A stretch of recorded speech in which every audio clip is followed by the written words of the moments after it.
بسم اللہ الرحمن الرحیم، سیکنڈ ایئر کلاس۔ آج ہمیں حصہ نثر سبق نمبر 5 اکبری کی حماقتیں مصنف مولانا نذیر احمد کے ناول میرات العروس سے لیا گیا ہے۔ جی عزیز طلبات، آج ہم صفحہ نمبر 28 میں دیکھیں عزیز طلبات، اس سے پہلے جو ہے وہ اکبری کی مکمل حماقتیں کسا وہ لڑ جھگڑ کر اپنے سسرال سے واپس آ جاتی ہے اور جو علیحدہ گھر لے لیتی ہے، اور جو ہے اس کے بعد محمد عاقل اس کو جو ہے سمجھاتا ہے کہ اگر کوئی کٹنے یا اس طرح سے شہر میں آئی بھی ہے تو تم خبردار رہنا، ہوشیار رہنا۔ اب وہ ایک واقعی وہ کٹنی جو ہے حجن کا بیس بدل کر اس کی گلی میں آتی ہے، کس طرح سے مزاج دار سے ملتی ہے، اور مزاج دار تو ہے جلدی اسے بے تکلف ہو جاتی ہے اور تمام اپنا حال احوال جو ہے اس کو بتا دیتی ہے۔ تو وہ جو ہے عزیز طلبہ صفحہ نمبر 27 پہ آخر پہ ہم نے پڑھا تھا کہ وہ ایک بیگم کا جو ہے تذکرہ کرتی ہے، اس کے ایک واقعہ بیان کرتی ہے۔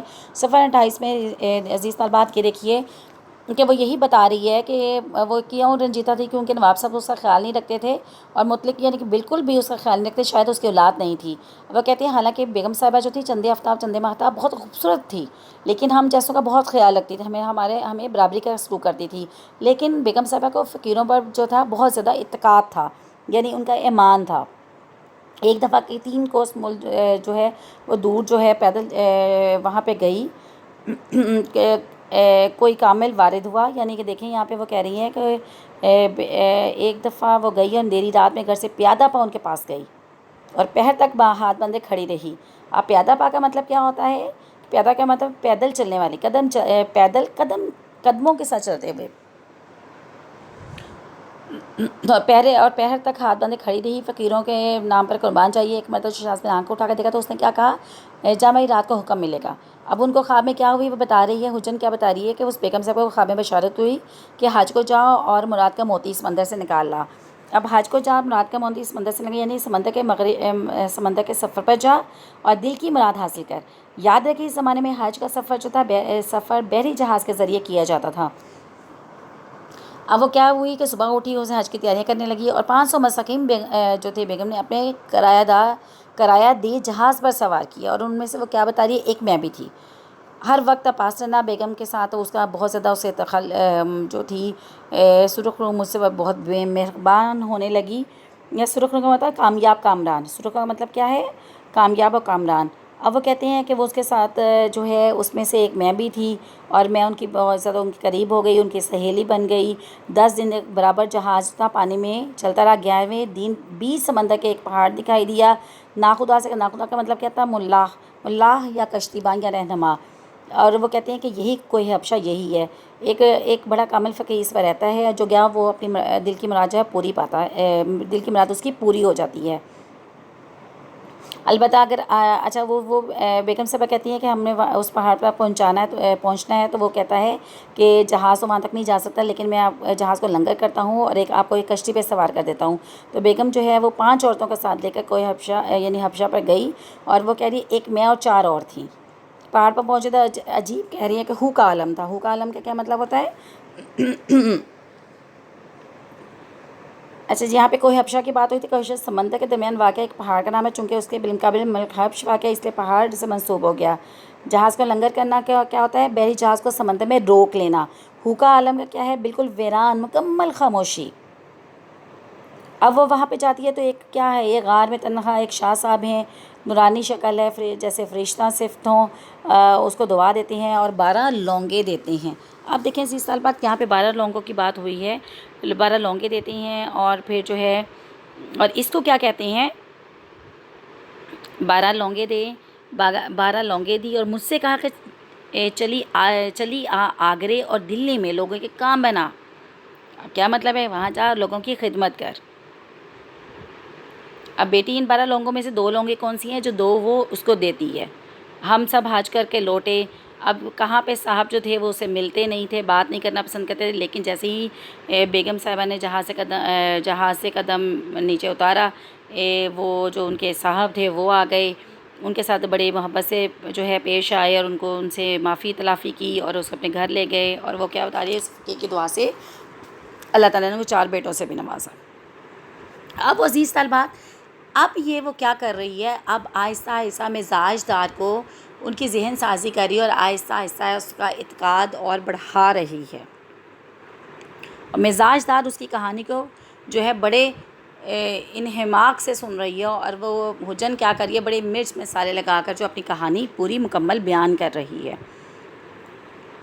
کہتی ہے بیگم صاحبہ سے میں نے اجازت لی اور جو ہے میں کہاں آ گئی، دلی، مجھ کو دلی آگرہ کی خدمت سپرد کی۔ اب وہ یہاں سے بیگم صاحبہ سے اس نے رخصت کر دیا اور وہ یہاں پہ آ گئی ہے۔ اب 2 لونگیں جو تھی جو اس کے ساتھ 2 ور کی حکایت دلچسپ مزاج دار جو تھی دل و جان سے اس سے معتقد ہو گئی، میں نے اس پہ اعتقاد کرنا شروع ہو گئی۔ حجن 2 لونگیں دے کر رخصت ہو گئی۔ مزاجہ بہو کے غسل، مزاجہ بہو نے کیا کیا، غسل کیا، کپڑے بدلے، خوشبو لگائی، اور ایک لونگ بسم اللہ کر کے اپنی کس میں باندھ دیا، چوٹی میں، اور دوسرا اس نے کیا کر دیا، پلنگ کی چادر اور تکیوں کو کیا کیا اس نے چینج کیا، یعنی تبدیل کیا، اور ایک لونگ کسی تکیے میں اس تکیے میں رکھ دی۔ محمد عاقل جو تھا، جو اس کا شوہر تھا، گھر آیا، بی بی کو دیکھا، وہ بھی صاف ستھری، پلنگ کی چادر دیکھی جو کہیں بغیر کہیں بدل دی گئی تھی، خوش ہوا، اور پھر وہ کیا کرنے لگا، اسے باتیں کرنے لگا۔ التفات کا مطلب کہتا ہے توجہ اور اپنائیت کے ساتھ۔ اب عزیز طلبات آگے کیا ہے، اب مزاج دار جو ہے وہ دیکھو اس نے آج وہ اس کو کیا بتا رہی ہے کہ آج ایک چیز مولی ہے، آج ایک چیز مولی ہے۔ مولی کا مطلب کیا ہوتا ہے، خرید لی ہے۔ تو محمد عاقل کہتا ہے کتنے کی ہے، تو وہ اس کو کہتے تم آن کو کا مطلب ہوتا ہے اندازے لگانا۔ اب اس کو وہ ہزار بند دکھاتی ہے جو لاہور کا بنایا ہوا بہت عمدہ تھا، چوڑا چکلا، کلاپتوں کی لچکدار ہڑیں تھیں۔ اب اس میں دیکھیں عزیز طالب کلابیں ہوتا ہے سونے چاندی کی ڈوریاں، ہڑ کا مطلب ہوتا ہے خاص طرح کے گرا جو گوٹے کے ہاروں یا آپ کہہ لیں ہزار بندوں اور پراندوں میں وغیرہ میں خاص طریقے سے لگائی جاتی ہے۔ اب وہ کہتی ہے کتنے کا ہے، جب اسے پوچھتا کتنے کا تو کہ 4 آنے کا، پھر وہ کہتی تمہارے سر کی قسم، اب تمہارے سر کی قسم، یقین دلانے کے محبت کرنے کے سر کی قسم کھا رہی ہے۔ اب وہ کہتے بہت سستا مل گیا۔ اب وہ کہتی ہے وہ کہاں سے لیا، کہ یہ حجن بڑی نیک بخت ہے، وہ بہت دن سے گلی میں آ رہی ہے اور کسی بیگم صاحبہ کا ہے اور اس کو بیچتی ہے، اس کے مال کو بیچ رہی ہے۔ اس کے ساتھ ہی وہ کیا کرتی ہے، اس کو جو ہے محمد عاقل کو وہ جو اسے حجن جو ہے سرما، نادر علی، فیروزے کے انگوٹھی میں دکھاتی ہے، وہ بھی وہ محمد عاقل کو دکھاتی ہے۔ دیکھیں عزیز طالبہ، طمع ایک ایسی لالچ ایک ایسی چیز ہے جو بڑے سے بڑے انسان کو بھی کیا کر دیتی ہے، اس کے ہوش حواس اپنے کھو بیٹھتا ہے۔ کہتے ہیں وہ مثال کیا دے رہے ہیں مصنف کہ جس طرح سے جنگلی جانور جو ہیں، جنگلی پرندے جو ہیں وہ آدمی کی شکل سے بھاگتے ہیں کہ کہیں ہمیں وہ شکار نہ کر لے، تو کہتے ہیں لیکن دانے کی طمع سے، لانے کی لالچ سے وہ کیا کرتے ہیں، جال میں پھنس جاتے ہیں اور زندگی بھر پھر کیا کرتے ہیں، پنجرے کی شکل میں رہتے ہیں، یعنی قید میں رہتے ہیں۔ اس طرح جو ہے محمد عاقل بھی جو ہے اپنا فائدہ دے کر خوش ہوا، اور جب مزاجہ دیکھا کہ وہ حجن جو ہے بیگم کا جو اسباب جو ہے وہ بکنے کو نکلتا ہے تو میرے پاس لانے کا وعدہ کیا ہے اس نے مجھے، تو محمد عاقل نے اسے یہ ضرور دیکھنا چاہیے، لیکن ایسا نہ ہو کہ چوری کا ہو۔ ٹھیک ہے، وہ کیا کہہ رہی ہے کہ ایسا نہ ہو کہ کہیں چوری کا ہو اور جو ہے ہمیں کیا کرنا پڑے، ہمیں پیچھے خرابی پڑے، اور ہاں حجن کوئی ٹھگنی نہ ہو۔ پیچھے خرابی پڑے کا مطلب ہے بعد میں کام خراب ہو، یعنی جب حقیقت حال کھل جائے تو مصیبت کا سامنا نہ کرنا پڑے۔ اور ٹھگنی کا مطلب کیا ہے، مکار عورت۔ اب غرض بات گزر گئی، غرض کیا ہے، غرض بات گئی گزری ہوئی، اور محمد عاقل جو آج ایسی باتیں ہوئیں، لوگوں پر مزاج دار کا اعتقاد اور بڑھ گیا۔ ٹھیک ہے، اور وہ کیا ہو گئی، اعتقاد اور بڑھ گیا، اور اگلے دن زلفر کو کیا کیا، زلفن جو کہ کون تھی، جی عزیز طالبات اس کی خادمہ تھی، اس کو بھیجا کس کے پاس، حجن کے پاس، اور آج مزاج دار کیا بن گئی، اس کی بیٹی بن گئی اور وہ اس کی ماں بن گئی۔ اب رات کے وقت محمد عاقل سے پھر حجن کا ذکر کیا تو عاقل نے کیا کہا، ہوشیار رہنا، اس بیس میں کٹنیاں اور ٹھگنیاں بہت ہوا کرتی ہیں۔ لیکن طمع نے خود بھی محمد عاقل کی اگر پردہ پر ڈال دیا تھا، اگر وہ اس کی موٹی بات یہ نہ سمجھ پا رہی تھی، واقعی ایسی حقیقت ہے کہ وہ یہ بات نہیں سمجھ پا رہا تھا، عقل میں پردہ ڈال دیا تھا، یعنی عقل ماری گئی تھی، بے عقلی حماقت کے افعال سرزد ہو گئے۔ اب ممانعت کرنا، منع کرنا، روک دینا، وہ اس بات سے اس کو روک دیتا، اور اس کی جو چیزیں اس نے اس کو دی تھی، جو اس کو اس میں ویسے ہی دے دی تھی، وہ اس کو واپس کرا دیتا، کیونکہ مزاج دار جو تھی وہ کیا تھی، وہ تو بہت سیر سے بیوقوفی تھی، اور وہ تو اتنی سی بات کو تو جو ہے وہ اس کی تہہ تک نہیں پہنچ سکتی تھی۔ کئی دن کے بعد مزاج دار نے حجن سے پوچھا کیوں بھی آج کل بیگم کا کوئی سامان نہیں لاتی، تو عزیز طالبات یہ تھا صفحہ نمبر 2 صفحات، انشاءاللہ آخری لیکچر میں اس سبق کو ہم مکمل کر لیں گے۔